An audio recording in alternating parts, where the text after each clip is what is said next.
You were never born, so you will never die. And I know many of you guys may be wondering, what am I talking about? And for those of you who have seen my videos by now, I assume that you could uh, pick up that I promote something they call non-duality, and that is what I preach and that is what I teach. And non-duality is basically that there is no separation from the universe, from consciousness, from God, and there is only God, and there is only consciousness that exists. So, which brings me to an allegory, uh, which comes to mind. I was not the one who actually came up with this idea of the game theory and the matrix and Maya and all of that stuff, the illusion, the dream world, but those topics were expounded upon by the ancient spiritual teachers, religious, the Buddhists, the Hinduism, spoke about the world being an illusion, the dream state, for some time now. In fact, if I remember clearly, Buddhism is uh, 2,500 years old, if I remember clearly, and the Buddhist and the Hinduism is 4,000, over 4,000 years old, and Christianity is over 2,000 years old. So we have Christianity being one of the newest uh, uh, religious uh, beliefs to this equation. And again, like I said, we have uh, Buddhism going back 2,500 years and Hinduism going back over 4,000 years. However, all of these, besides Christianity, Christianity does mention, make reference to. And just for the record, I hopefully that information is correct, because again, I don't have any script. I'm kind of going off memory with everything that I say, but at the same time, either way, I'm sure it's can't be that off. But either way, when we look at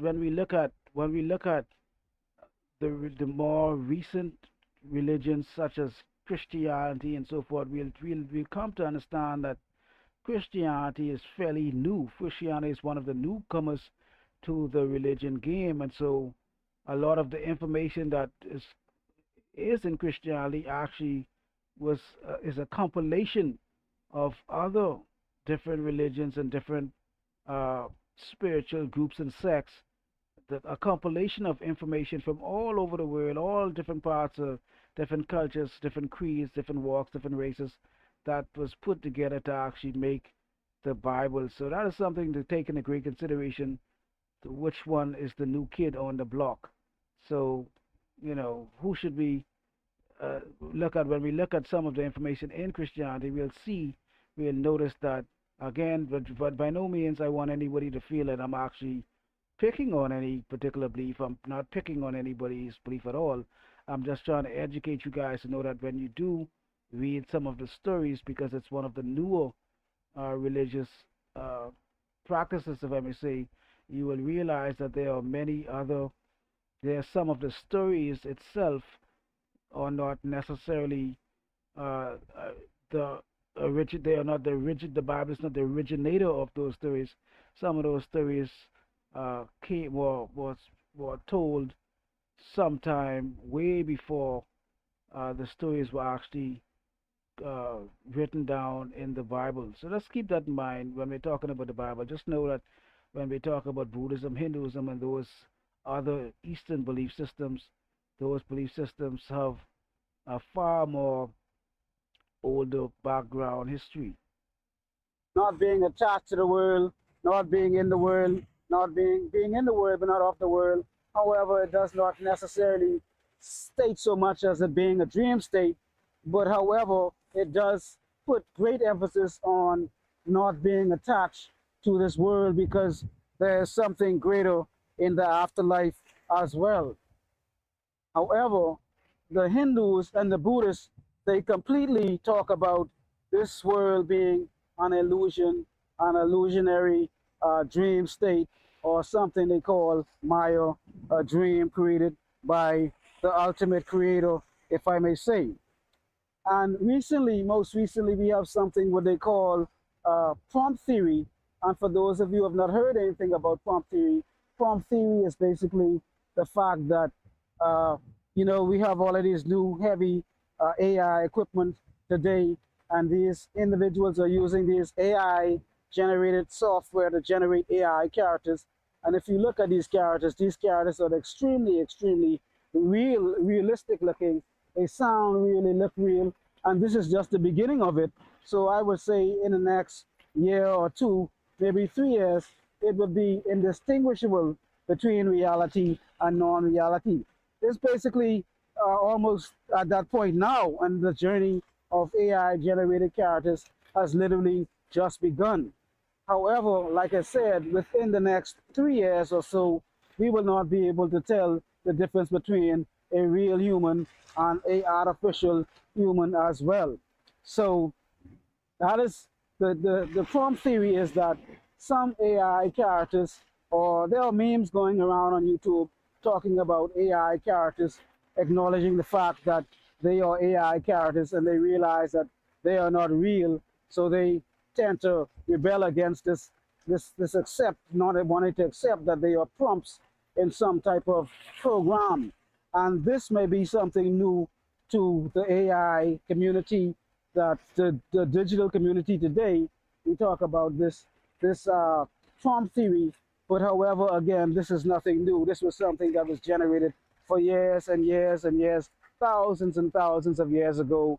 Uh, the Hindus spoke about it, the Buddhists spoke about it, and for some reason, one reason or another, in the Western world, we basically took it for as foolishness, or we took it for granted. However, this new prompt theory is nothing new, and this theory was spoken about again, like I said, for many years ago, thousands of years ago. The Hindus and the Buddhists always spoke about this reality being uh, non-physical, and even science today, in quantum physics and some of the fields of physics, also would attribute reality to being a non-physical thing as well. So again, we just basically today we have individuals who are now having some type of existential crisis because of being so attached to the ego, not wanting to accept this fact. And I'm not saying the fact that prompt theory is actually correct. However, it is heading in the right direction in reference to stating what the Buddhists and the Hindus have stated for thousands and thousands of years. So, before I go any further, there's for those who may be familiar with uh, uh, the Matrix and illusions and Maya and all those different philosophical ideas that we're living in an illusion, the world is an illusion, and so forth. There's also something online, if you guys could check it out, called prompt theory. Prompt theory is something where individuals are considering themselves to be prompts, like like game characters, if I may say, just like how you have a game character in a video game. Individuals are saying that some of us, not maybe all of us, but some of us are actually just prompts. Some of us are programs. Some of us we don't have any real uh, soul, or we don't have any real anything to us. We're just fillers, if I may say. We are kind of fillers, or I can't remember the other word I'm looking for, but there's a word specifically that I'm talking about uh, when the individuals are just not really real, but they're in the reality, but they're not really human. So I can't remember that word right now at the top of my head. But however, so prompt theory goes into that concept, talking about us being somewhat fictitious beings, and just being more so computer code written by other some other um, more advanced civilization, if I may say, some advanced culture, advanced race, if I may say. They created this program, and we are all part of this program, and that is where prompt theory comes from. However, what I'm saying is that despite the fact prompt theory is is sounds strange, but it's actually not really that different.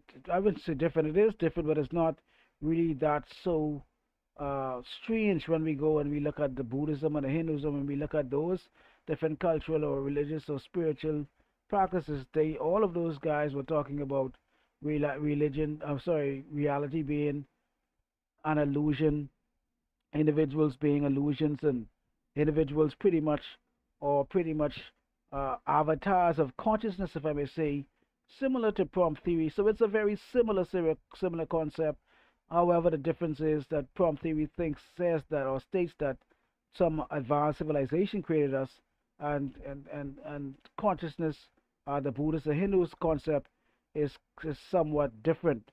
But the prompt theory is actually heading in the right direction. So I'm gonna let the video go on because I don't know what I said and I don't want to talk too much and then I just reveal everything before the video is done.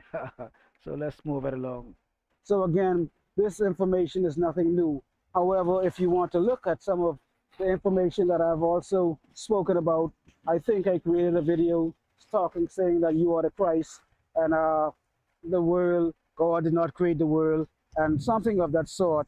But those are the videos that I speak about the illusory self, the false self, the non-self that we are attached to, that we believe to be real. So I am advocating also some type of prompt theory, but not per se prompt theory. The concept that I am promoting is beyond, way beyond prompt theory. For years and thousands of years, like I said, the Buddhists and the Hindus have promoted something similar to call what they call prompt theory. But again, I am not specifically advocating prompt theory. I am just saying that this information was somewhat uh, spoken about years and years ago, and it was right in front of us all along. But again, most Westerners, they tend to have a narrow mind, and anytime they hear something that is outside of the box, they tend to not necessarily look at it or take it serious at all. However, those who may rebel against the concept of it being a illusory reality or the non-self not being a reality in the way that they may think is just those that are extremely attached to the ego and they do not want to accept the reality. It is somewhat like a game character inside. And so just a very brief interjection. Like I said, this whole concept of being either the prompt theory or, like I said, Eastern philosophies, the Buddhism, Hinduism, consciousness being the source of all, and just everything is pretty much a manifestation, if I may say, of consciousness, and that those type of concepts will be those concepts are very difficult for anyone to grasp or anyone to even look into because of the ego, the false self, and the Buddhists will call, or the Hindus will call it non-self. When we are so attached to this false self, this false image that we call the I am this, I am that, I am a teacher, I am a lawyer, I'm a doctor, I'm a carpenter, I'm a barber, I'm a gardener, you know, I am a manager, whatever it is that you consider yourself to be, we are so attached to these titles and these labels that when we hear subjects such as this that I'm talking about, prompt theory and the world is an illusion and the matrix and the Maya and things of that sort, when we hear those type of subject matters, because of again having such strong attachments to the ego, we find it very difficult to pretty much even look at these type of subject matters. We would consider those who speak on such topics to be crazy or to lulu, yeah, if I may say. So again, the ego is something that goes kicking and screaming. It does not want to hear that I don't exist or anything of the sort. So again, this information is more so again would be looked at by individuals who have a very strong open mind, very deep philosophical mind expansion type of way of thinking. But the average individual who has a limited belief and who believes that they are themselves and it's going to be very difficult for these individuals to even take a second look at anything else, especially like what I'm talking about here today. A game, and then the game character, maybe the programmer put some code in there, and now the game character acknowledges that he's a game character, but he does not want to accept that he's a game character. But nevertheless, he is a game character. And that is what I have been promoting since the beginning of this video, that we are living in an illusory reality, and there is really no self per se.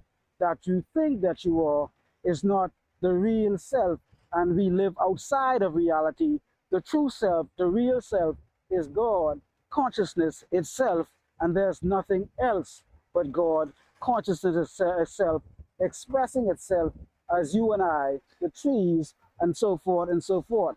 So again, like I said, this prompt theory is nothing new. This is nothing new. This is a similar. This is basically a modern version of the Matrix, the dream world, simulation theory. However, because most individuals today are using computers to create videos, and now AI is becoming somewhat a normal thing now, this generation is just more grasping the concept of the possibilities of it being a reality, an illusory reality. But this concept is nothing new. Like I said, the Hindus have preached this gospel for over 4,000 years. The Buddhists have preached the same gospel of an illusory dream state per se, samsara, and the dream world being an illusion, and the self being an illusion, and nothing being real and solid. These knowledges were being promoted for thousands and thousands and thousands of years ago. But fortunately, because the generation that we have today has been rooted in technology, now that they could understand something about technology, this is basically a good thing that is coming back around again, because when the Buddhists said it, they pretty much did not even pay any attention. They ignored the facts. And when the Hindus said it, they pretty much did the same thing as well.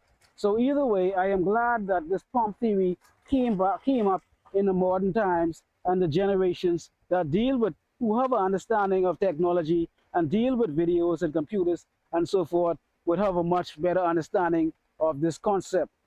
And So again, like I was saying, so because of Buddhists and Hindus and these ancient, older, much older spiritual practices, these guys spoke about this stuff for a long time ago. These guys were one of the first groups of people that spoke about the illusion, the matrix, and all of these different concepts, game theory, and all of these different uh, ideas about the world being an illusion. These guys spoke about this way before science even came to these conclusions. They spoke about this way before anyone even started to just even consider in the West, in the Western world, scientists considered, you know, game theory, simulation theory, all these different theories. So when what I'm trying to say is when those guys in the East, when they said it 1,000 years ago, nobody pretty much listened except the individuals who lived in the East. Because they were born hearing those talks, they heard those talks, and so they didn't have anybody. Uh, they didn't have any opposition because they were at home, and so everybody listened. However, if you were to say something like that in the West sometime back 100 years ago, everybody would think you're crazy. So that is what I'm saying. So we have just recently come around to the concepts of reality being an illusion of the matrix, and through quantum physics and quantum computers and all of the different technology that we have today, we are just coming around to the possibility or looking at the reality from a different perspective, saying that it is very possible, most likely probable, that we are living an illusion. But again, like I said, 100 years, 200 years ago, this information would have not been accepted so easily. But again, the individuals from the East was talking about this for a very, very long time.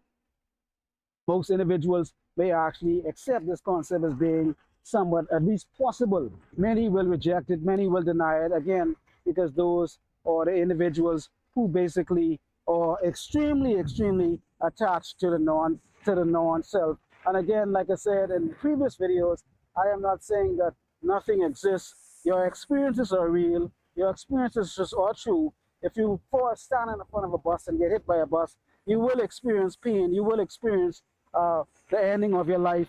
and so forth and so on. The list will go on and on. So do not misconstrue what I'm saying, that I'm trying to implement that nothing is real and there are no consequences for your actions, because that is completely 100% not what I am saying. So again, back to the reality of a non-reality, if I may say. I'm not the originator of this concept, but there's a gentleman, I can't remember what his name is online, uh, Rupert or someone, I can't remember, but he is one of the great philosophers, teachers, and he usually used an analogy, whereas he used I think his name is Rupert Sperry or Spary or something of that sort. I can't, I I don't want to say the wrong thing, but Rupert Sperry or Spary, it's a very uncommon last name, so you guys can go and check him out as well. Look at he's one of the more uh, well-known philosophers, teachers, guides who talk about this concept of non-duality. He's a very powerful non-dualist teacher, if I may say. He goes into great detail, and so check him out. Like I said, Rupert Sperry or something of that sort. I can't remember exactly how it's pronounced, but either way, he is someone I recommend that you guys go and check out as well. characters such as Mary and Jane. But again, I too consistently use the dream world in reference to the game world in reference to the dream world, and the dream characters are basically the same. So again, the characters in the game, those individuals are not real, but from their perspective, they think that they are real, and the only individual who has experienced reality is actually the person outside of the game playing the game. That is the only individual who is actually experiencing, who is breathing, who is thinking, who is having a real life experience. It's the character when you sit down and play your Nintendo or your PlayStation or whatever game console you may have. You are the only real character in this game. So that is what the Buddhists and the Hindus somewhat preach in a much more complex manner. However, I am using this game illustration also to say that it is similar also to Trump theory as well. So what is being going on in reference to the illusory self? Like I said, we have the characters in the video game assuming that they are real. They believe that they are actually doing the things that they do. And again, those of you who've seen my videos, I like to use The Sims because The Sims is a really good example of a game that has characters uh, interacting with life, eating, drinking, and things of that sort. And I'm moving away. This the So let me just recap very briefly. So like I was saying again, I'm using this game theory as well. I tend to use the dream state a lot in reference to trying to, get individuals to understand the concept of non-duality and consciousness and so forth. But like I said earlier, when we look at the game, when we look at a video game, somebody's playing a game from a non-dualist perspective, or from a uh, Hindu Buddhism consciousness perspective, the characters in the game, those would be considered avatars, and so the only true person that is actually having any feelings or experiencing the game per se is the person outside of the game, the person who is in the room with the controller in front of the console or in front of the PC. That is the only individual that is actually experiencing the actual game being played. The characters in the game, the avatars on the screen, they are all made up of ones and zeros and code. They are actually not experiencing anything. They don't have any feelings when they fall down. They don't get hurt when they get shot or whatever. They don't die. When they die, they really don't die. They just come back to life. But the only real person is having the experience from the game is actually the person who is outside of the game, and that person outside of the game would be considered like consciousness or God playing the game, and the avatars would be you and I. Again, very complex, unusual philosophical idea that the average individual from the east would not, sorry, from the west would not grasp so easily. They cannot really see themselves as being a character like in a game or a dream character as well. But I'm gonna go into much more detail as I go on. I just wanted to clear it up as well. the the waves are crashing so much, it's sounding more loud than before. So I think maybe if I move a little further away, then maybe there might be some difference. So, but anyhow, hopefully my view is the same, has the same quality. But anyhow, like I was saying, so uh, the only individual who is experiencing reality is the game player outside of the game. And sometimes the game player, the character in the game, gets lost, immersed in the game, and they tend to believe that they are the game characters as well because they lose themselves when they are playing the game. And that is exactly what the non duality concept is all about. Basically, consciousness, God, if you may say, is playing many different roles, and there's only one role being played, but many different characters perceived to be separate characters. So the prompt theory is somewhat similar, but is not quite the same as the dream, the non-reality, sorry, the non-duality concept, the dream state, and illusion, the illusionary reality. The difference is, if I would say it's a subtle difference, but there is a difference. The prompt theory states that there was someone who wrote a code, and the code, and then the characters are in the code, which is you and I. We all prompts in the game, and there's a difference between the characters of the game, and the writer of the code. That is very similar to what I'm saying. I am saying that this is similar to the reality that we live in. Is similar to a game made up of code, ones and zeros, or whatever else, atoms, if I may say, in our case. And again, atoms, photons, packets of information being expressed as characters, as objects in the real world. So there is a big similarity when it comes down to the makeup of the game, the non-self, and the non-reality of the prompt theory.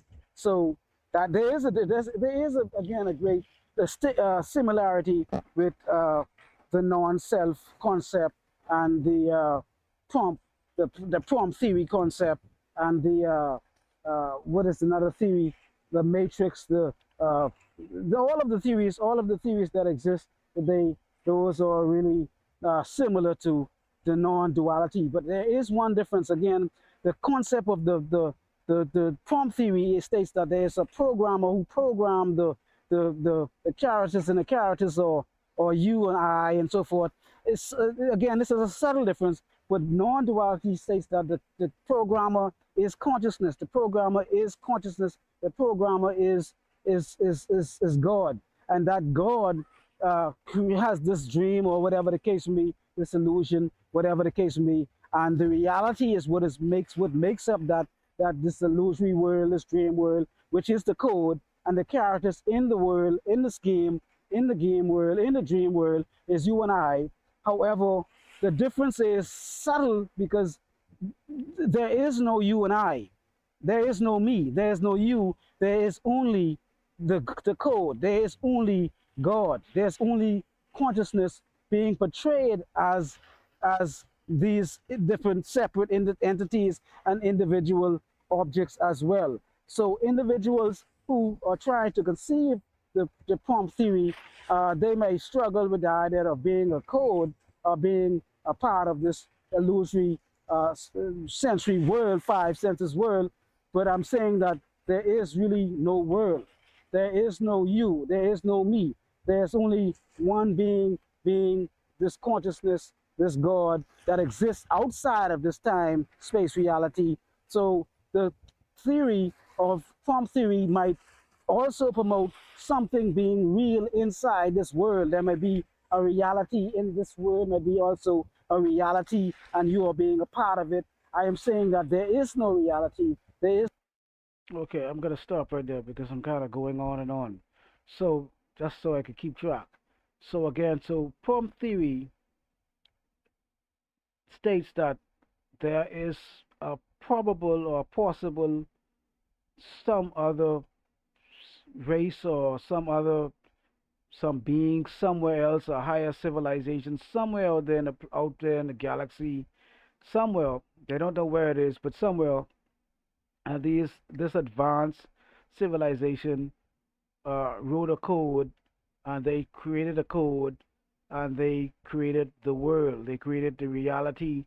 Uh, you and I, we are part of that code, and the individuals who created the code exist outside of the reality as well. But you are, I guess, if I may say, you might be real, considered to be real, and those individuals are real as well, those beings.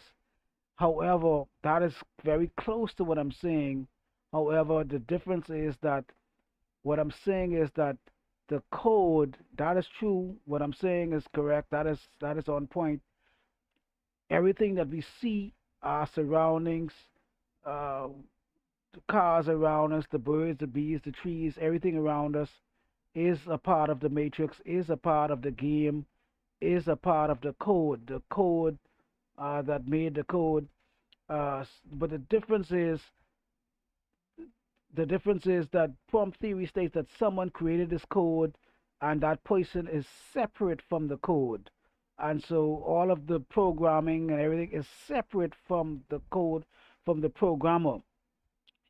And non-duality is similar. However, it is a little different, because what I'm saying is that the code itself is the programmer, and the code itself is you as well. The code is everything that you see in the game. When you see the game Mario Sims or whatever game you're thinking about, Donkey Kong, uh, whatever games, the newer games, individuals may be running, playing, jumping, fighting, whatever they may be doing. They may appear to be separate objects doing separate things, but they are all a part of the code. They are all made up of ones and zeros. Just the code is just expressing those objects in different forms. So the same thing applies to non-duality. Consciousness, there's only one consciousness expressing itself as many different things. But however, prompt theory states that the programmer is different from the code.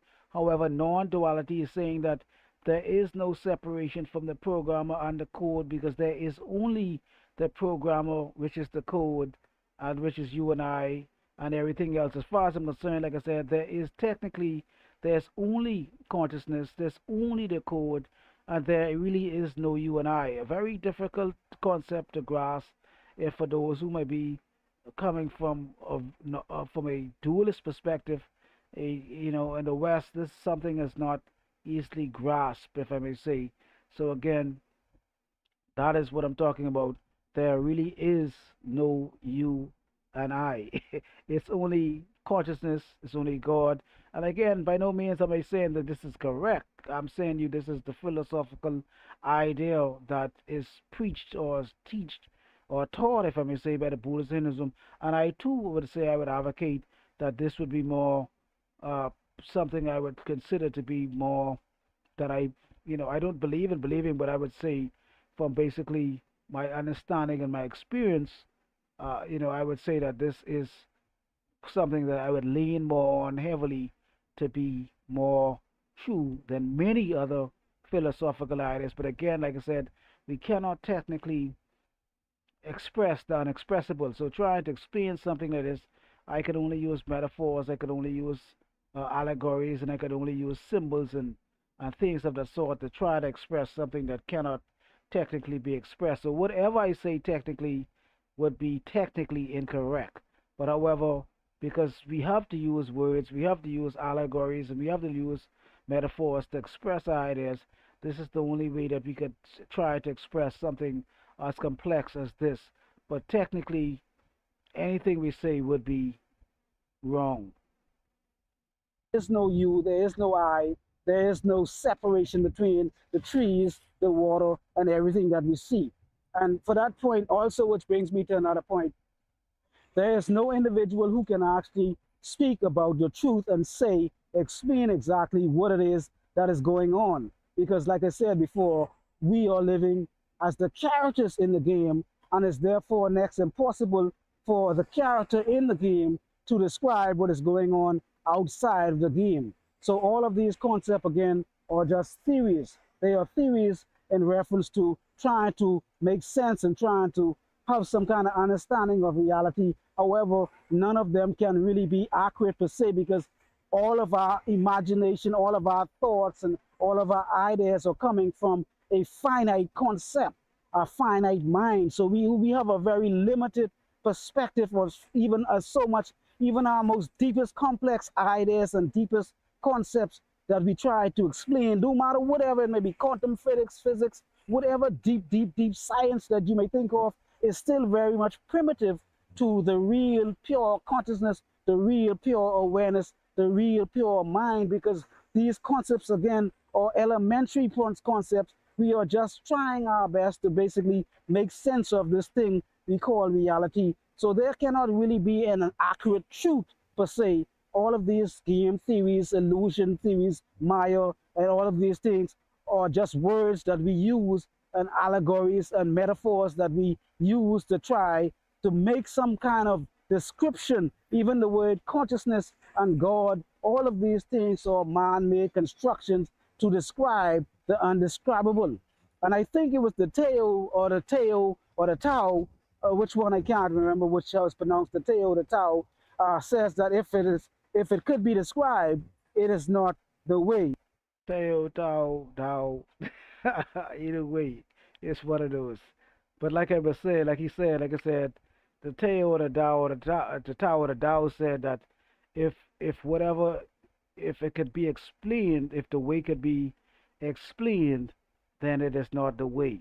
So if someone has a real 110% accurate description of the way, then it's not the way, because the way cannot technically be described. So again, that's why I said only thing I'm trying to do here is actually elaborate on ideas and concepts so we could somewhat build some kind of idea of what possibly is probable that is actually going on behind the scenes. But in order for me to actually try to relay the truth is pretty much impossible, because again, like I said, just like the game character that's in the game, the game character the game characters inside of the game, that character cannot, the Sims character, the Grand Theft Auto character, whatever game you're playing, Fortnite, whatever, those characters cannot know what's going on outside of the game, because they are on the screen or in the screen, they are part of the code. They do not know what the player of the game is doing. They cannot tell you what day it is. They don't know what you're doing. They don't know anything. They are just code. So again, so me, I am a part of this code. It's very impossible for me to talk about what is going on outside of time, space, reality. And that is what I'm saying. So we have individuals who would put their lives on the line and say, hey, I know 110% for sure this is what's going to happen when we die. This is where we're going to go, this and that and this and that. Very, very difficult concept to really, next to impossible to. You might have some idea, you might have some strong inclination based on the knowledge, wisdom, and understanding, even the experience that you have accumulated.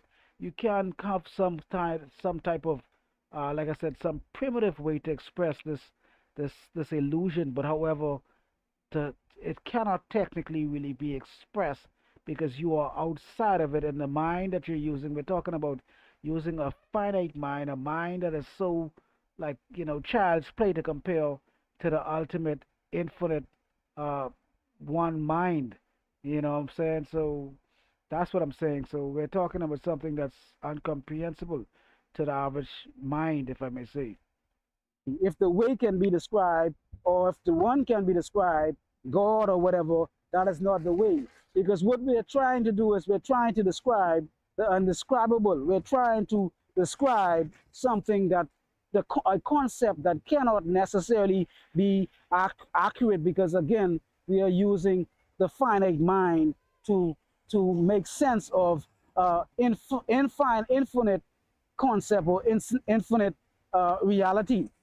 Therefore, the only true reality is the reality outside of this world, outside of this game world, outside of this character is the only true reality.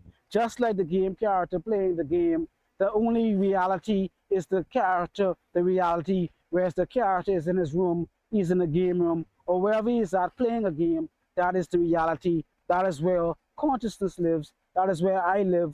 That is where you live. But this is just, again, an illusory reality, which they are calling now sorry, not game theory, prompt theory. But again, this concept, this idea was spoken about thousands and thousands and thousands of years ago. So people are just getting hip to it now because the modern generation is now making videos using AI. AI is something new, and so forth and so forth. And just imagine if AI has the ability to create a video so realistic and so real, and just in just a few years, AI just came about. AI was not, and AI may have been a hidden project from the top, the government or whoever the case may be. I'm not being a paranoid type of conspiracy theorist, however, but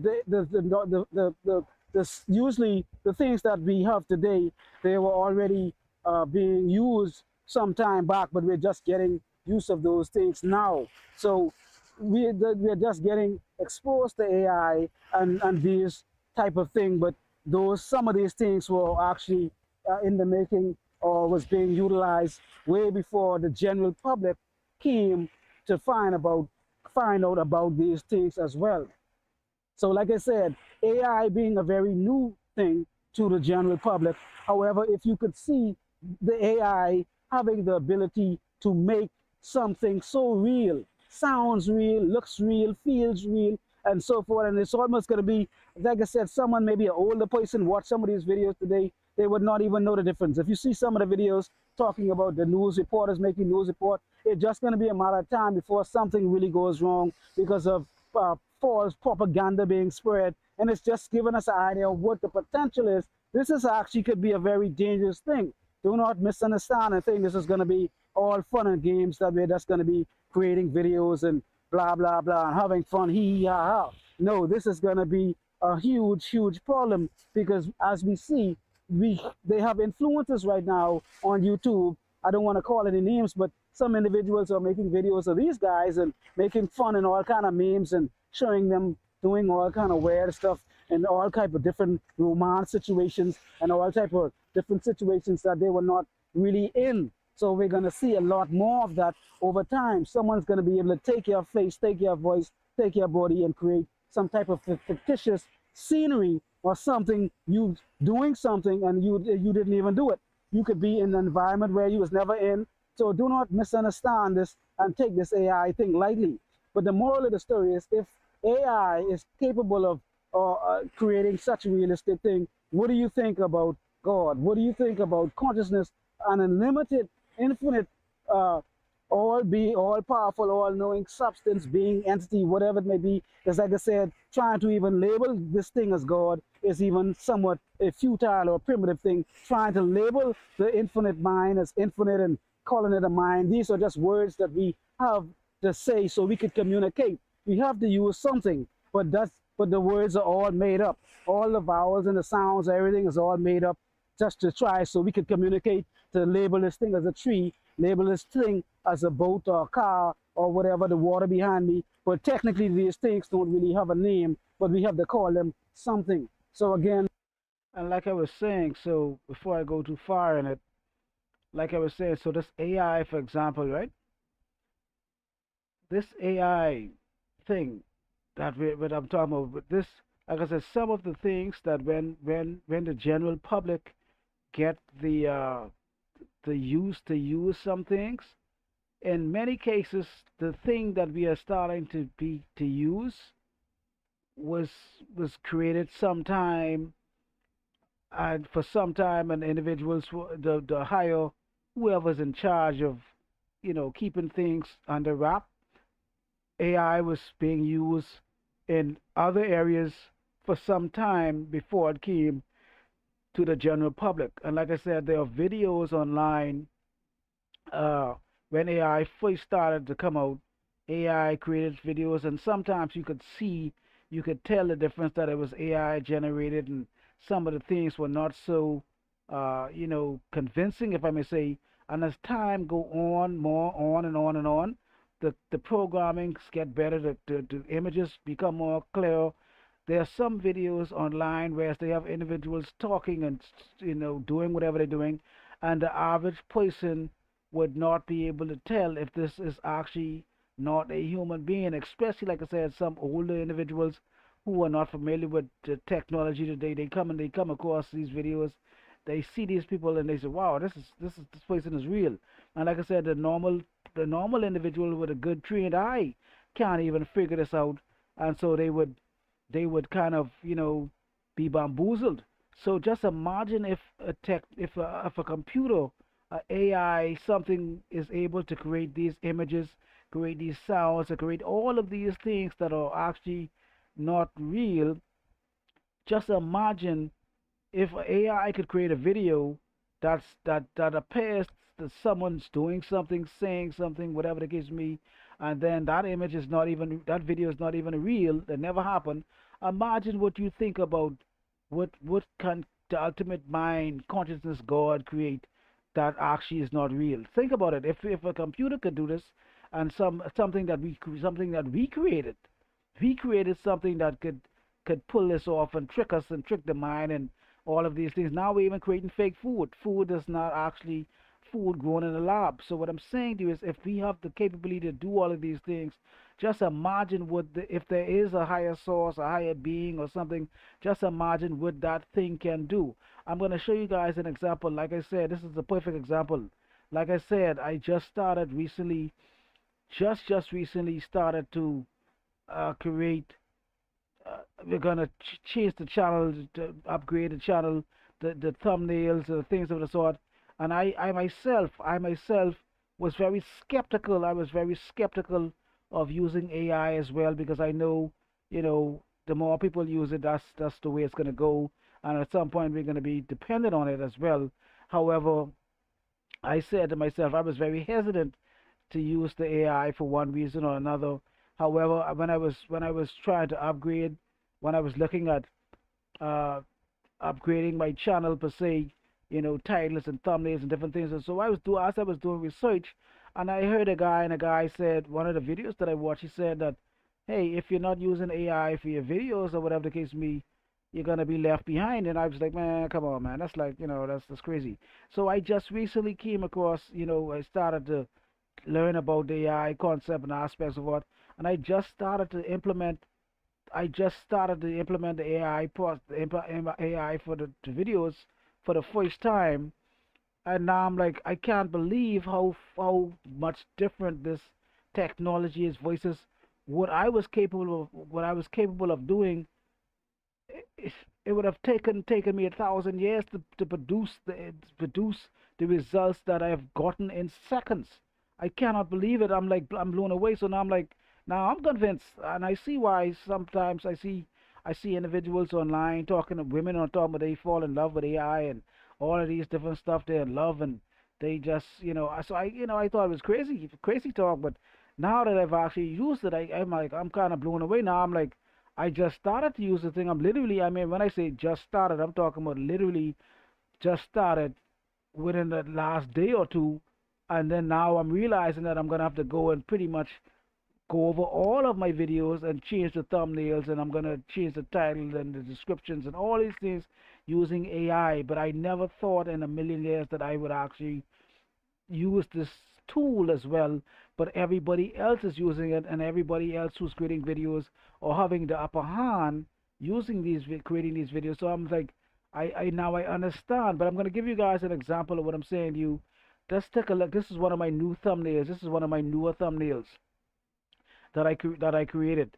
And you might guys can't see it because I'm kind of behind. Let me see if I can make it a lot smaller here.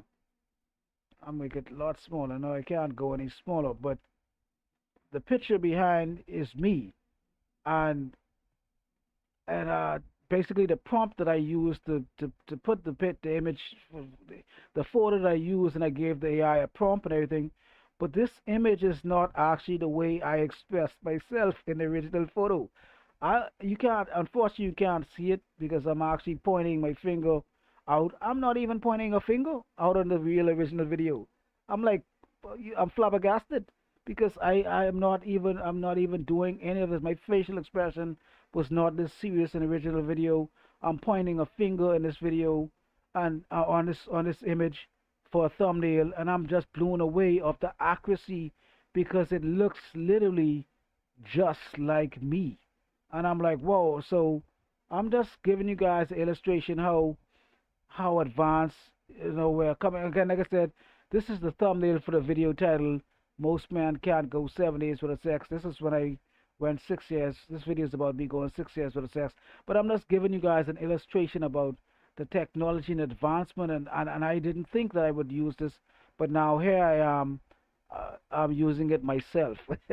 So hey, I'm just as guilty now.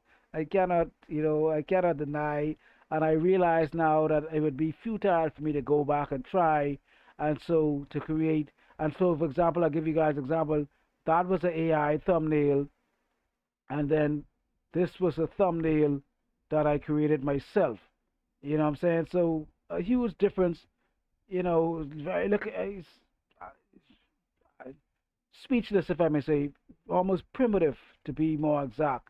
So anyway, with that being said, let me just get right back to it. So I'm saying that AI has been a game changer, and like I said, for those who, again, who created artists and different things, uh, a lot of jobs are going to become obsolete because now what took someone uh, so long to do a particular task, now it can be done in seconds, minutes, so at most minutes. So with that being said, yeah, if AI could do it, just imagine what could God or consciousness do as well. The concept, the word God, the concept, the word consciousness, the concept, word mind, all of these things again are fictitious, made up things, so we could pretty much have some kind of way to communicate. Because without these words, we would not be able to communicate at all. So back to what I was saying again. So what's going to happen over a period of time? This AI thing is going to be a huge, huge, huge problem in the future, and we're going to see it. But however, the prompt theory is similar to what I'm saying: the non-self, the non-reality, and the concept of the illusory reality. All of that is similar to the prompt theory as well. So when we look at the non-self, we look at the non-self, we look at the prompt theory, we look at the matrix, the dream state, the Maya, all of those are the same. However, the concept that I am talking about is that there is no the code, there's only the code. There's no outside, some individuals outside living in a different reality, or living in a different world. Like the prompt theory might suggest that there's someone who wrote a code, some advanced civilization wrote a code, and this world is somewhat a simulation, but there's someone watching us from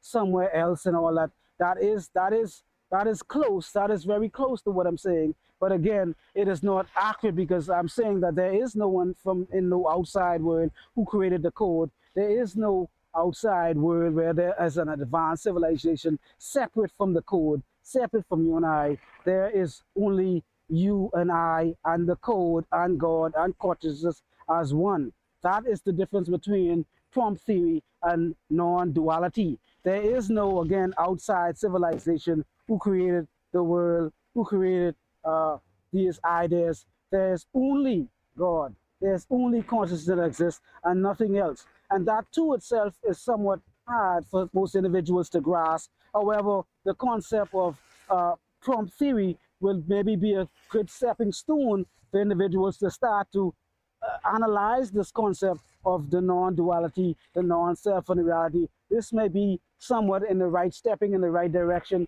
for us to maybe consider some of these things that the Buddhists and the Hindus and like myself have been preaching. I've just recently started this YouTube channel. This is new, but I too have expressed this before I had this channel. However, this is new, me expressing this new to YouTube. However, this is perfect timing because, again, like I said, prompt theory is a step in the right direction for us to at least consider it. Those who may have the intelligence or the mind expansion to consider this being at least a possibility or it being probable, that is a good thing for man. We are moving in the right direction. However, like I said, there is a difference between what I am preaching, non-duality, and prompt theory. Prompt theory, once again, suggests that there is some advanced civilization or some advanced people or some advanced whatever, someone, something, a group of people advanced uh, that is responsible for creating a code, and they just placed us in this code, and they're watching us for entertainment purposes, if I may say. And that is not what I'm saying. I am stating that there's some type of fictitious world, some type of fictitious self, some fictitious reality. However, I am saying that the universe, God, self, the trees, me and you, there is no separation, there is no advance. Even if there was an advance civilization, an advanced mind, a fake false God, something, some advanced reality out there, that too is also a part of this God. That too is also a part of this reality. So that is what I am expressing, that there's really technically no separation from self. There's no separation from God. There's no separation from the code. So we're not trying to implement something out being outside of self, something being different from self. That is not what I am saying at all. So when we look, for example, when we look back behind me, you will see that there's water, and there's water. So another interesting fact, like I said, also there literally is no separation at all from the characters in the game and the code. They are all just ones and zeros expressing themselves to be a certain way. They appear to be separate objects, but however, they are all a part of the codes. So in reference to this prompt theory states that there are individuals who, again, some higher civilization somewhere out there in a far away galaxy, some far away galaxy that created some code, and they created us, and we are part of this simulation, and they are actually they are actually they are actually they are actually watching us. Thank you, uh, Vol Love. I'm not quite sure how does it spell. VL1 Love. I'm not quite sure. And also your mind V2. Thank you so much for the follow. Very much appreciated. Follow Love and your mind V2 Love. Appreciate it very much. Thank you so much. So back to what I was saying. Okay, it's V Loon Love. Thank you so much. Thank you so much, V Loon Love. I couldn't really put it together. But appreciate the follow very much. Thank you so much. Just pretty much starting this stream thing, pretty new at it, so I really do appreciate all the support that I could get from everywhere and anywhere. So, like I was saying, thank you so much. Appreciate that very much. Again, yes, there's some links. There's some links. You could find some links. Yeah, I could do that as well. I could do that as well. However, this time I'm doing some reaction videos. I do have the ability to predictions and so forth and so forth. There's a number that goes on top of the screen. That's on top of the screen as well. You guys could check that out. You guys could call me on that on WhatsApp as well. So, but again, for now, I'm just doing a critique self-reaction video. There's some video that I created some time back. So again, so like I was saying, that yeah, so according to prompt theory states that there is somebody out there in some far away galaxy who created the code, and then this far away galaxy, they they created the code, and then they are separate from us. That is prompt theory. According to non-duality, is that that's funny. five, five, five. That's funny. 5,500. Very funny. So yeah, I think I actually have a video. One of my videos I do talk about the Anunnaki. Actually, there's a few videos.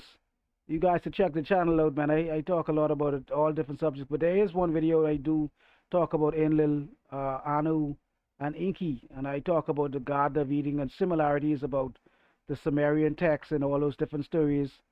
Uh, and I actually one of those videos I have something about the flattery too as well. So you guys, like I said, I have a library of videos you guys can check out as well. I do talk about the Earth being flat all around as well. So anyhow, let me get back to where I left off. So like I was saying, prompt theory. I appreciate that very much. Your mind V2. So like I was saying, prompt theory. Individuals state that we are prompts inside of a code. Some other higher self civilization is observing us. They're watching us for entertainment and you're a funny guy. So yeah, the pom theory. Anyhow, back to what I was saying. Get this guy. But anyhow, so however, no, from a non-dualist perspective, there is no outside civilization. There is no higher uh, beings from another galaxy who created the code, who is monitoring us. Again, from the game theory perspective, there's only the game code. All of the characters in the game, you, I, just like The Sims, all of us are just a part of the code, and the code is the only thing that exists because everything is just a manifestation of the code. So let me go on because I kind of was trying to beat that horse with that dead horse with a stick. Behind me, and we see the sea, and we see waves and so forth. And again, I am not the individual who came up with this idea, but someone came up with the idea of the whirlpool allegory. And the whirlpool allegory, whereas individuals, some individuals, when we see again the water behind us and we see the waves behind us, though it might seem that the part of the water is on one side of me and the part of the water is on the left side, there's water on the left side, there's water on the right side. However, this is only one sea. There's only one water. There are some, I'm going to move the camera away from me to maybe make this analogy a little bit more clearer. So you see, there is one sea, and we have many waves in the sea. However, all these waves are comprised of the one sea. Yes, there are many waves, and they may look like they may be separate waves, but they are all part of the one sea. Which brings me to the whirlpool story, the whirlpool allegory, which is a perfect allegory example. So let me just clarify that just a little bit to make it a lot clearer. So from a non-dualist perspective, again, the individuals who may not be familiar with non-duality, non-duality is a concept promoted by more Eastern philosophical spiritual practices such as Hindu, Buddhism, and so forth. It is a very difficult concept for individuals in the West to grasp because most individuals in the West tend to see themselves as being separate from the source, see themselves separate from consciousness, separate from God, and so forth. So this analogy that I'm using right here, I was using the waves behind me. If you look at the waves behind me, the waves may appear to be separate. They look like they're actually individual separate waves doing their own thing, going their own way. However, each one of these waves are literally a part of the one sea. And then, like I said earlier, the one sea is behind me, surrounded, it's around me. It's the same one sea. And although the waves may appear to be separate from the sea, they are still a part of the water. So each individual may also appear to be separate from each other.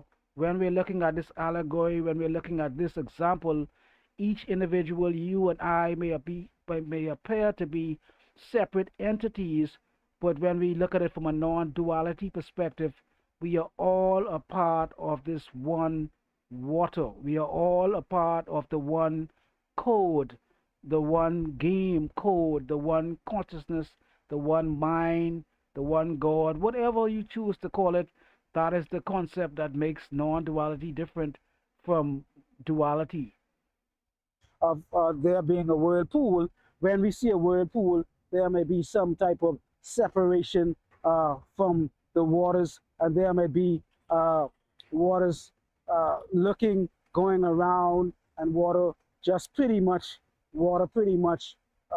spinning in a circle, and that water appears to be a separate type of water, because it's doing its own thing. However, that whirlpool water is not separate from the river.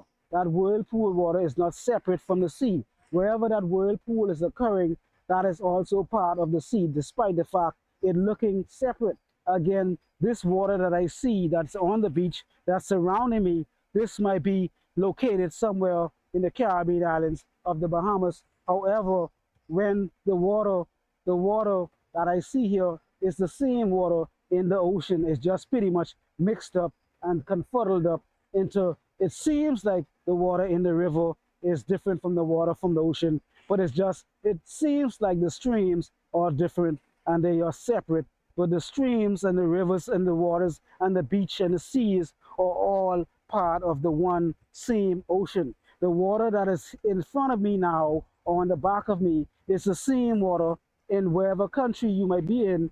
This is the same water. There might be different contaminants in the water. There might be different elements in the water. The water may not be as clear and as beautiful as the waters that are surrounding me now. However, this still is still the same water. The water that is here is the same water that is in Africa. The water that is here is the same water connected to the water in Canada and wherever else in the world. This is the same one land mass body of water. The Pacific Ocean, the Atlantic Ocean, all of these different rivers, these seas, the Red Sea, and the list goes on. And this river and that river is still all a part of one river. So again, so when we look at the whirlpool allegory, we will see that the whirlpool may spin in different directions and it may look like it's separate from the sea. However, it is the same sea. So the question would be, was the whirlpool born? Was the So before I go any further, just so we don't miss anything, so like I was saying again, though I may be located at this particular location at a particular beach, and the water around me may be surrounded this particular landmass, this water is the same water connected to the Pacific Ocean. The Pacific Ocean water is connected to the Atlantic Ocean. All of the streams and the rivers are connected to the same water land mass. And so the same water land mass, though they may be appear to be at different locations in different parts of the world, they are all part of the same body of water. It's just that some parts of the world you might have salt water, some water parts may be fresh water, some parts of the water may not be as beautiful as the water that we're looking at right now. Some parts of the water may be clear, some parts may be muddy, whatever the case may be, but they're all still the same water. So when we look at this from a non-duality perspective, though we may be appearing as different parts again of water in different locations, there is only just one mass, big mass of water separated going through different streams, different lakes, and different rivers. So now the same thing applies as well. We too may be different parts of the world. We too may be located in different countries, different islands, and so forth and so on. However, when we look at it from a non-duality perspective, we all share the same one isness, the same one being, the same one consciousness, the same one God, and that is what I'm talking about. No separation between self and the source. the whirlpool ever created? No, the whirlpool was not born, and no one did not create the whirlpool as well. The whirlpool pretty much was just the circumstances was conducive, whatever circumstances were needed for a whirlpool to exist. That is how the whirlpool came into existence. The whirlpool came in existence when the correct atmosphere, when everything, the sea pressure, I'm not sure what goes into making the whirlpool, but again, whatever circumstances goes into the whirlpool, that is what makes the whirlpool come into existence. So just like the whirlpool not ever being created, it was not created by something or someone. That is what I'm saying. This reality per se is not created by someone or something. This was basically circumstances were conducive for this reality to exist. Reality is reality by itself. Reality does not need a creation or creator to be reality. That is the meaning of reality. Reality means reality. I know that didn't make much sense, but I hope you guys understand what I'm saying. there does not need to be a creator, or someone does not need to create reality, because there is only reality. And back to the whirlpool. So the whirlpool allegory, the whirlpool example would be basically an example about life and death, and people coming into existence. The Buddhists would talk about something called rebirth and something called samsara. So that would be pretty much the same way the whirlpool came into existence without being a creator. Everything else came into existence without being a creator. And the reality was basically the conducive to the situation, circumstances were conducive for the reality to exist and come into existence. And so, for example, you might say, well, if we were never born, again, just like the whirlpool was not born and did not die, it's the exact same thing that I'm talking about here. You were never born and you will never die. So, just like the whirlpool, when the circumstances were conducive, the whirlpool came into existence. When the circumstances are conducive, the rain falls. When the circumstances are conducive, the lightning thunders, and that's what happens. There's lightning, thunder, and when the circumstances are conducive, all of these things come into existence. But there does not need to be a creator creating something. Just like the game theory, the prompt theory, there does not need to be a creator creating the code per se. The code is just, it came into existence through manifestation, not so much as creation being created, but a creation being manifested. Certain the vibrations was correct, the certain and whatever was correct, the consciousness that God was able to bring these things into existence. So again, not being born is like, again, the whirlpool, or say, for example, a hurricane. A hurricane, coming from the Caribbean island, it's actually hurricane season as we speak, and there's usually a lot of hurricanes in the month of June, July, I think straight to November. I'm not quite sure how long, but there's constantly constant the hurricane season. But hurricanes were not created per se. They come into existence when the circumstances are conducive. Whenever the circumstances are good enough, a hurricane will come in a season when there's enough air pressure, when there's enough wind pressure, and sea, and whatever else. I'm not sure how it actually transpires. But again, the moral of the story is, whenever the circumstances are correct, a hurricane will come into existence. So just like the whirlpool, it's like coming into existence, being born, and then when the whirlpool dissolves, the whirlpool goes back into the sea, and it's always was a part of the sea. It was never separate from the sea. However, it may appear to be separate from the sea, and that is exactly what is going on with you and I also as well. So that's to recap before it goes too far. So what I was saying was that, for example, using the whirlpool analogy is something that the Buddhists, the Hindus, and the Sikhs they use very quite commonly. That is a very very common example. They use the whirlpool example to say that when you see a whirlpool in some massive body of water, though the whirlpool may appear to be some separate thing going on, spinning around somewhere separate from what's going on, the whirlpool technically is still a part of the water. The whirlpool may appear to be separate, but the whirlpool, again, all of the waves, when you break everything down, everything is just water. So the whirlpool comes into existence when the circumstances are correct. Again, like I said, I'm not quite sure what type of environment the whirlpool needs to be created, but however, when the conditions are conducive, the whirlpool will come into existence, and when the conditions change, the whirlpool will disappear. Like I said, also coming from the Caribbean island where there's a lot of hurricane seasons and different things, when there's a lot of rain, there's a lot of thunder, there's a lot of lightning, the same thing would apply when the conditions are conducive, the lightning strikes. When the conditions are conducive, the clouds are full of condensation or whatever evaporation, whatever the method may be, it starts to rain. So the whirlpool came into existence when the concepts, sorry, when the conditions were correct, and there was no need for a creator. There was no need. This again, I am just educating. I'm just here for more so also entertainment purposes. But however, again, I am stating that the whirlpool, The Buddhists, the Hindus would argue against stating that the whirlpool does not need any type of creator to come in existence, and when it goes away, though appearing to be separate from the sea, it goes back in the sea, and the same thing applies to you and I as well. When the conditions are conducive, we will come into existence, and when the conditions are no longer favorable, we also will dissolve back into the sea, into this code, this game code, this prompt theory, this consciousness, whatever you want to call it, we too dissolve back into where we came from according to this non dualist philosophy, this concept. So again, that's like I said, the hurricanes they come about when the weather is conducive. The whirlpool come about when the conditions are correct.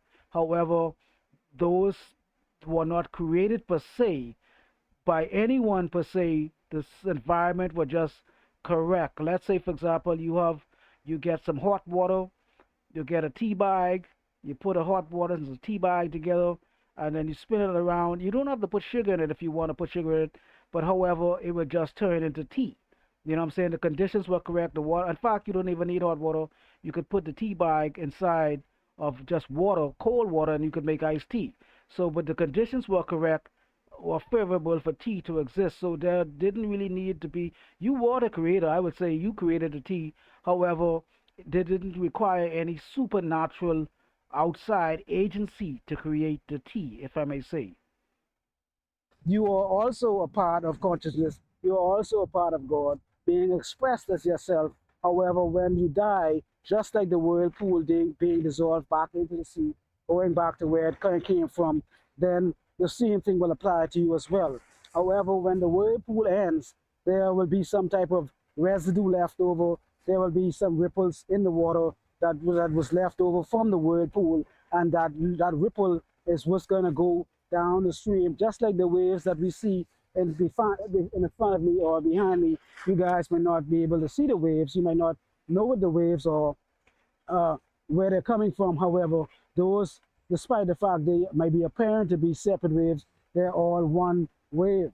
And so again, so this whirlpool, when the whirlpool dissolves, what's going to happen is that the whirlpool is going to dissolve back into the sea, and the ripples and the waves are all going to go back to where they came from. And then some of those waves and ripples are going to go down the stream, down the river, and then it's a possibility that a new whirlpool could be made. And this new whirlpool is going to be made up of some of the old waves, some of the old ripples, and that is going to be also mixed up with new waves and new ripples and new water as well. And that is what is happening when it comes down to us being born. Although there might be a new character, there is also some old residue, some old remnants of the old wave, of the old self, of the old reality coming into the new existence, despite the fact there may seem to be a new self, there may seem to be a different self. Some parts of us still remain that existed in the previous life before, but we are still actually new. Like the Buddhists use the candlestick analogy. If you light a candle with an old candlestick flame, is the new fire a new fire or a new flame, or is it an old fire or an old flame? And the answer, it is both.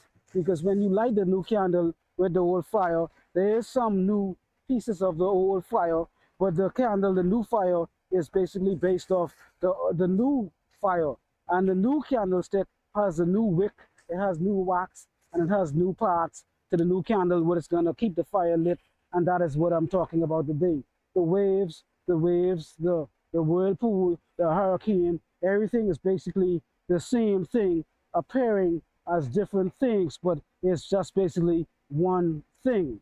There is no two waves, there's no three waves, there's no four waves, there's just consecutive waves appearing in different positions of the sea that may appear to be reality, but they are not actually reality separate from the sea or separate from the ocean. So again, hopefully, with that being said, hopefully you guys understand where I'm coming from when I say there's no birth, there's no death, because there was nothing that came into existence separate from existence itself. There was no God, there was no you keep coming into existence separate from God.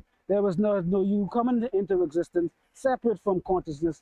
There is no time separate from the infinite time. There's no nothing separate. So again, back to prompt theory. Prompt theory again would another last my last five.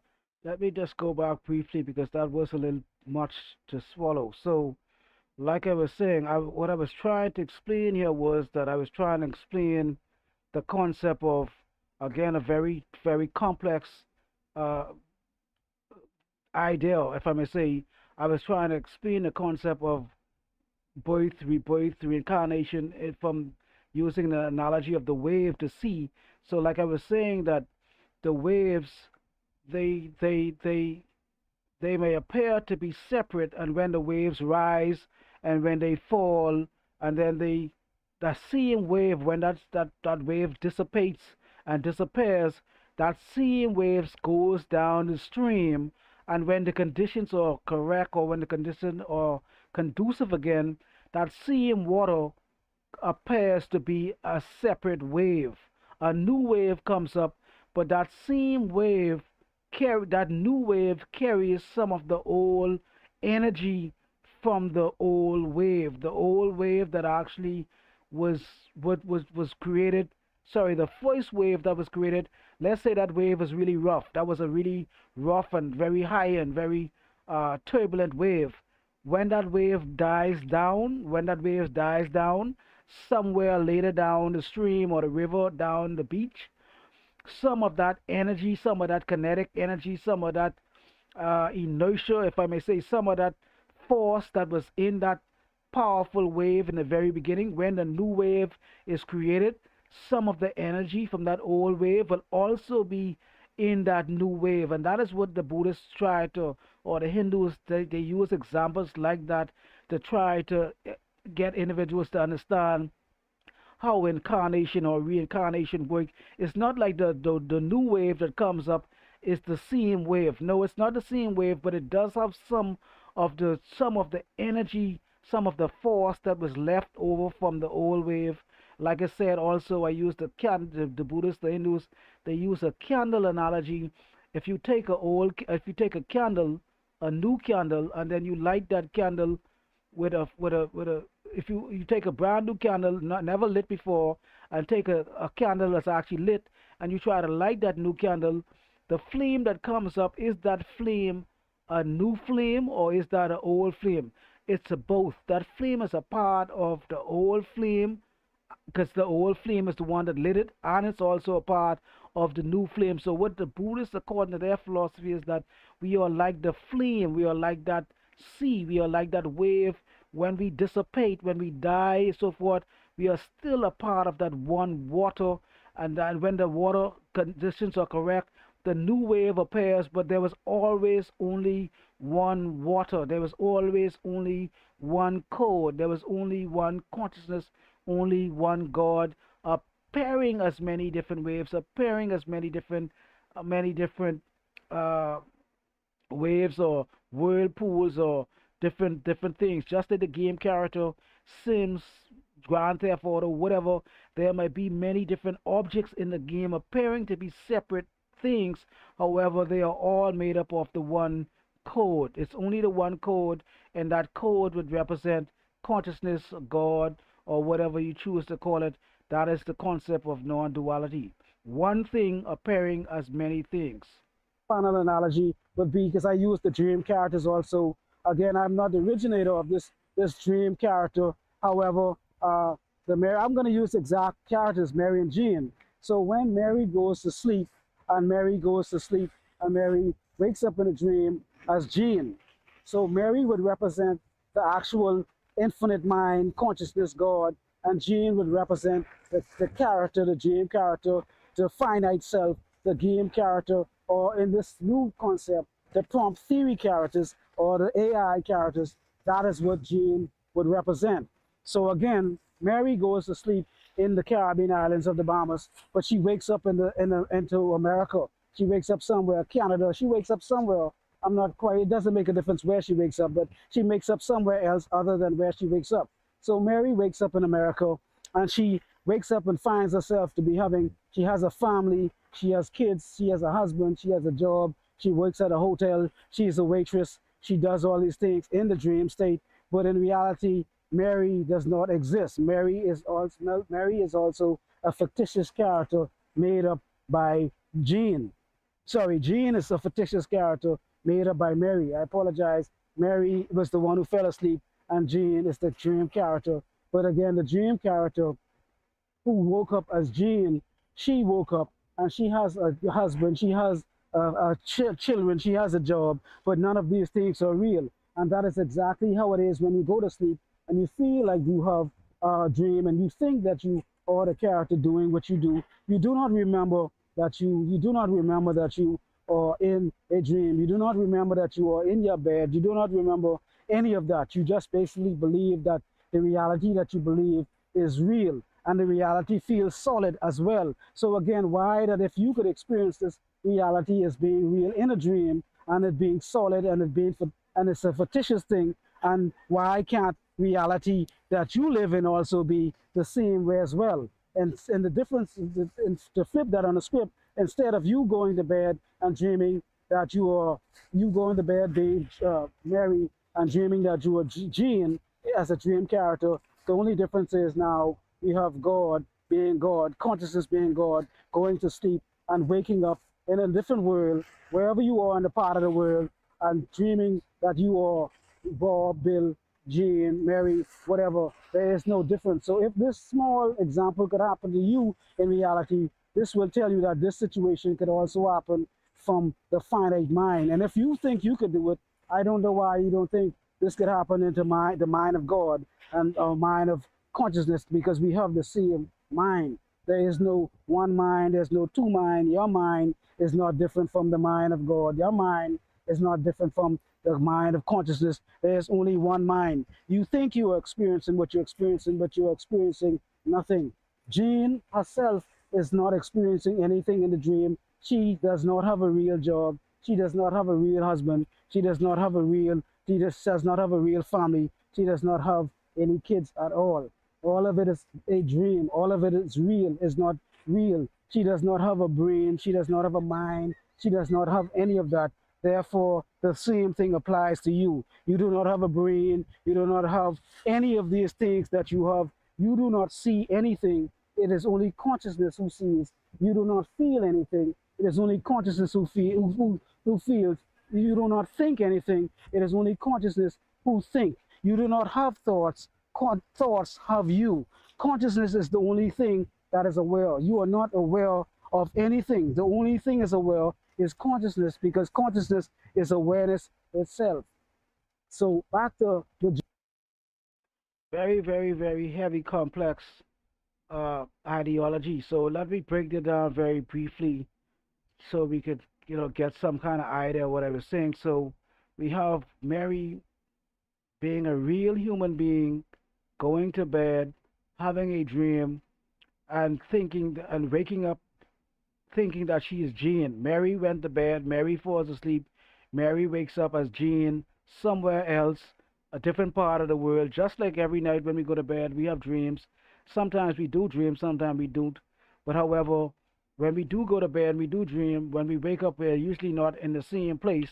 We usually at a different, we doing something else. We're uh, in a wholly, completely different place. We don't realize we're in our bed. We don't realize wherever we are, we're doing something different. We're on a new job, a new family, new friends, new places. Most of the time, we don't even know where we are. So anyhow, Mary went to bed, wakes up as a dream character.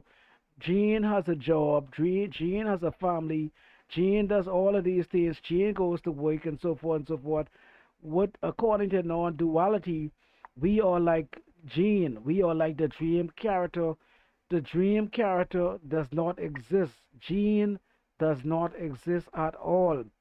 We think that we exist because we are, according to non-dualists and the Hindus and the Buddhists and all of these Eastern philosophies, we are delusional.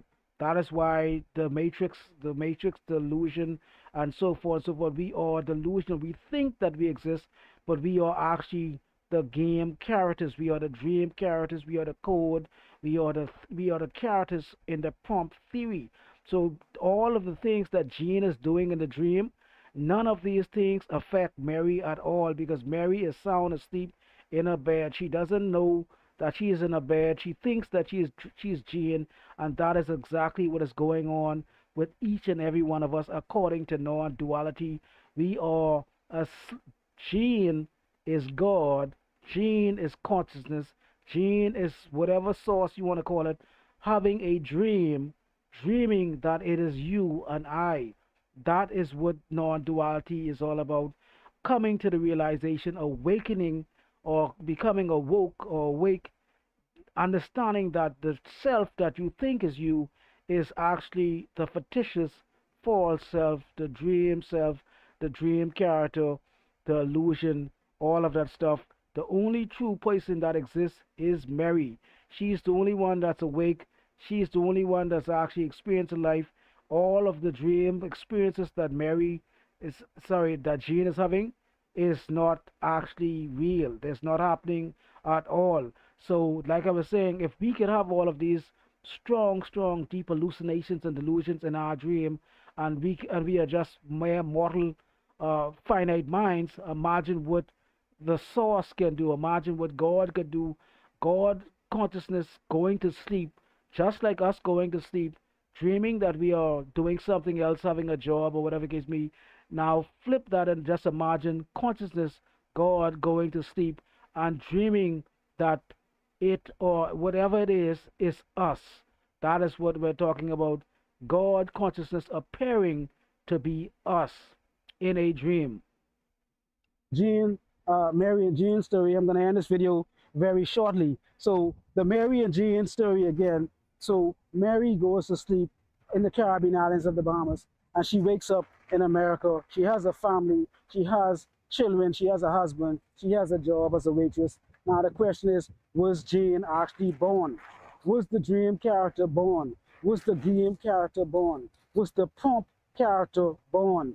No, they were never born. They were all manifestations of some mind, some higher consciousness, some code, some program, something of the sort. So none of them were born. So when the game character dies, the game character never dies because the game character never was born. So when Jean, who is the dream character of Mary, she finds out that she has cancer and she's gonna die in a few years. Jean never has cancer because she is a dream character. Mary never has cancer because she is a dream character as well. None of these individuals are real. So when Jean finds out she has cancer in the dream and she dies, yes, few years later, she realized that she has cancer and she dies. She never dies and she never had cancer because she never existed as well. So I hope that was actually helpful for you guys. And that would be my conclusion in reference to the reality of the dream state, the dream reality, and all of these things being fictitious as well. None of these things being real. So Mary, again, is the only real individual, the only real character. Mary is the only one that exists because Mary is the only one that has a mind, that has feelings, that has thoughts. But the dream character does not have any feelings, does not have any thoughts, does not have any emotions, does not have anything. You are just like the dream character.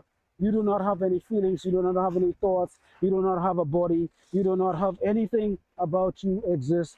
That is why what I'm saying, non-duality, is very much similar to the concept of prompt theory and the dream state, Maya, the illusion, all of it was pretty much the same, basically coming from a different perspective. But again, the prompt theory is just a little different, that there is really no outside advanced civilization who created a code and so forth. There is only the code, and that code is God. There's only the characters that exist is God, is consciousness, and which is you as well. So the only thing exists is you, and is God that is portrayed to be you, and that is what awakening is all about.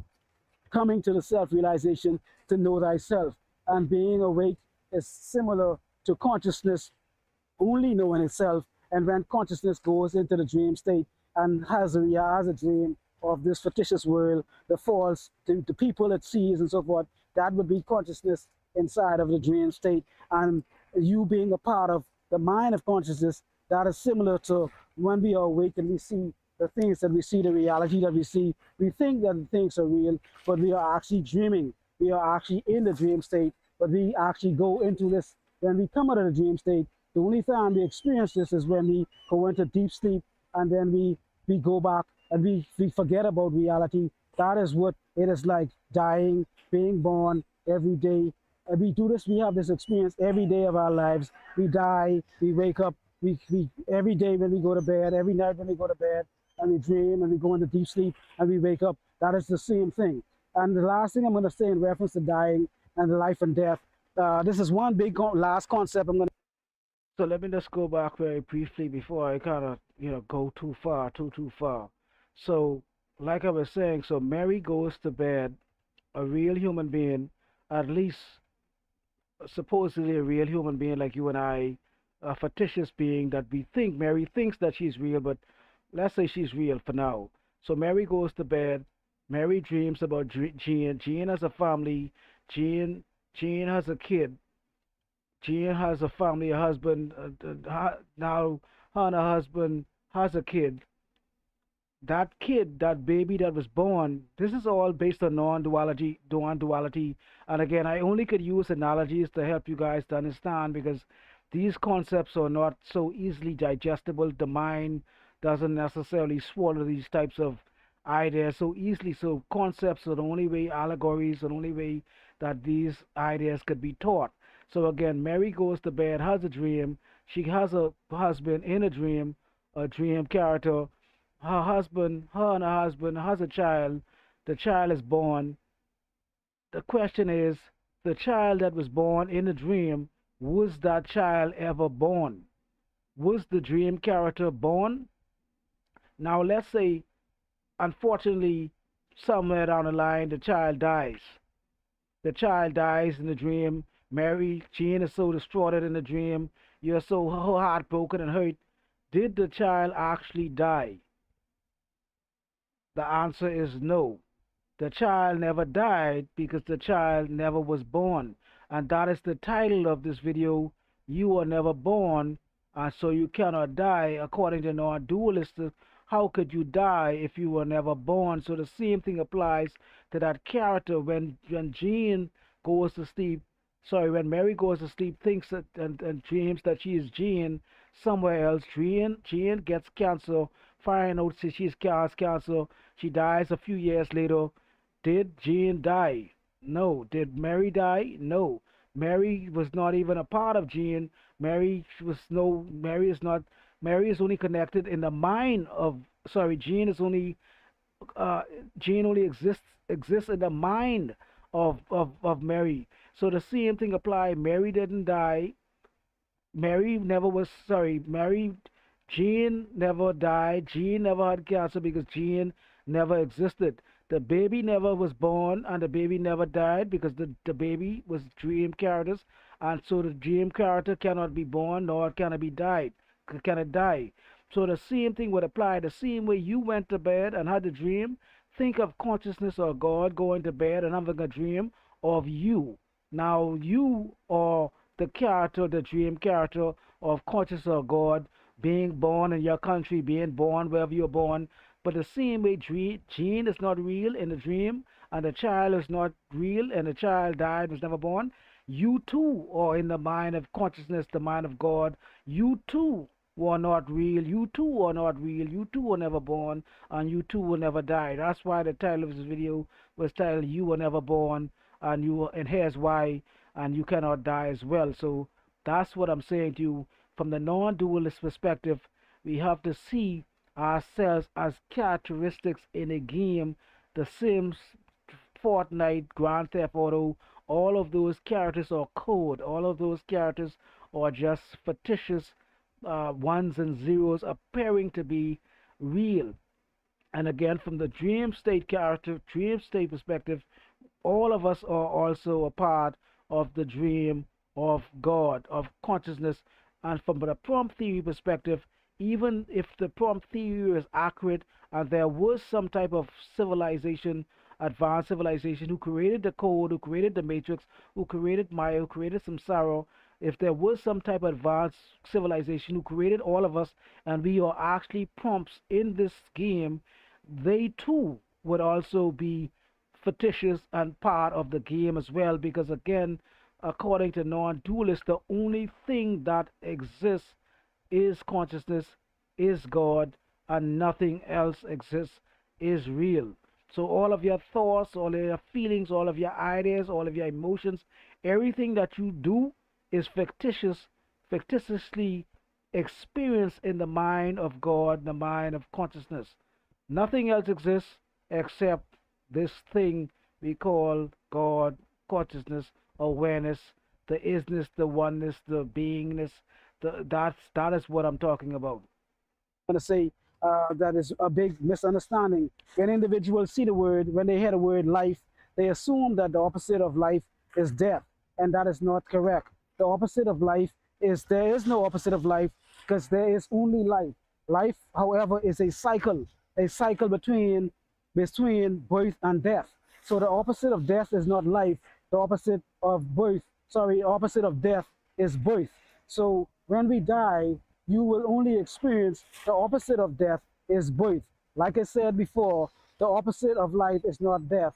Life is a cycle going on continuously between death and birth. So when you die, your next experience will be birth. And when you are born, your next experience will be death. So you only experience life and death. That is the death and birth. Sorry, you only experience death and birth. That is what the cycle is all about. And we see this in nature. When something dies, it disintegrates and goes into the ground and the trees and the grass, and it becomes one with everything. And the animals you see in grass that was once a human, and that soil was fertilized by a dead subject, or whatever the case may be. I think you guys get the picture. So just keep that in mind, that the opposite, there is no opposite of life. There is only life, but life is a cycle between death and birth. So only thing we do is die and reborn, birth and death. And that is why we have the Hermetic principle of polarity, up and down, as above, so below, left and right, hot and cold. The same way there's death, there cannot just be death, and there cannot just be birth. There cannot be death, and there cannot be birth. So there has to be death and birth going on as a continuous cycle. So yes, that is what we can expect in this lifetime, to die and then some type of rebirth, some type of be born again inside a different life. And that is also a concept of what it means to be born again. So with that being said, I'm going to end this video, which is enough. So that piece of information, that is very powerful as well. I just would like to elaborate on that very briefly. Most individuals, when they hear, there's something I learned along my spiritual journey as well. But when most individuals hear the word life, when you ask them what's the opposite of life, they would say death. You know what I'm saying? So according to these esoteric teachings, the opposite of death is birth, not life and death. It's not life and death. Is death and birth. So it's a cycle. Life itself is a cycle of birth and death. Hopefully that makes any sense. So when you are born, the cycle of life, the opposite of life is not death. Life is the cycle that includes birth and death. So everything in life must go through the cycle of birth and death. So, and there cannot be, again, according to Hermetic principles, the polarities, there must be ups and downs, there must be left and right, there must be opposites, there must be hot and cold. There cannot just be death without birth, and there cannot be birth without death. So, and it cannot only be, like I said, one thing dominates. So if there's death, there must be birth, and that is the cycle of life, and that is where the concept from the Hindus, the Buddhists, where the whole concept of death, birth, and rebirth comes from. Not a very long video. And I thank you guys, each and every one of you guys who have watched this video this far. Thank you, thank you, thank you very much. Please hit the like button, subscribe, share, and all of that good stuff. And pass the word around, pass the word around. Again, hopefully I made some clearer understanding about the prompt theory and the difference between non-duality. Again, no outside entity programming, making codes, and so forth. There is only the one entity, the one being, the true self, the one God, the one consciousness. And with that being said, I would like to end on a positive astrological note as usual. May the stars shine brightly on you always, and may the planets work in your favor always as well. Triple P, and I'm out. Oh.